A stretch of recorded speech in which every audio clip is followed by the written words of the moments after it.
Civil Media. Ние доаѓаме со добра волја да договориме закон кој што ќе имплементира европски стандарди и она што значи стратегија за реформа во правосудството. Така што договорот ќе зависи од опозиционата ВМРО. Дали сте оптимиста?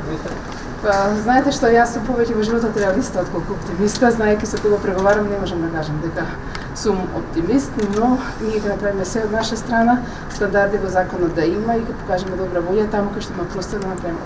До каде сте воljni да отстапите? Се што во рамките на европските принципи, во рамките на стратегијата само тоа да.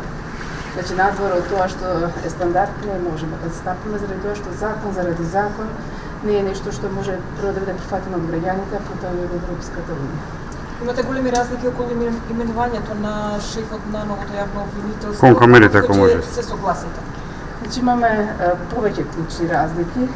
Процедурата, односно заштитните механизми за именување на обвинител на чело на новото обвинителство, потоа дали воопшто ќе има ново обвинителство, постои разлика.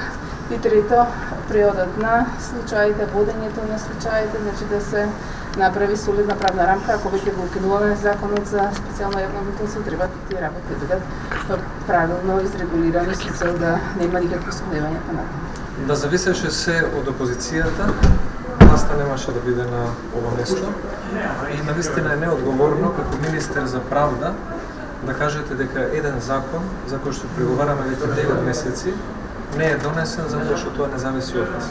Одговорноста во секоја држава ја носи власта, а одговорноста за неуспешното менаџирање на процесот на договарање на закон за обвинителство го носи министерката Десковска.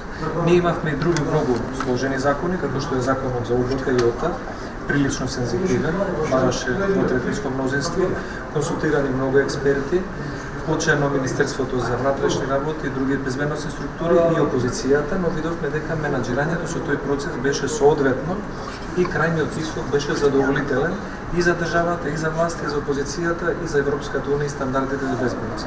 За жал, Министерството за правда е задоволно со неуспеси и министерката гледаме дека се обидува да префрли одговорноста која што и припаѓа нези, да им припаѓа на други. Доколку јас би бил министер за правда, на незино место, после 9 месеци неуспешни преговори и ред други недостатоци во Министерството за правда, не би се сметал за успешен министер. Па да ви кажам искрено, ние навистина се зачудивме како лесно доше до предлог закон СВСМ и ДУИ, имајќи ги во предвид кривичните пријави кои што премиерот Заев ги најави за многу високи истакнати членови на ДУИ, но гледаме дека лесно се договориле така што тој изговор не би го прифатиле. Ние би сакале да го видиме она што власта го ветувала да биде испорачано.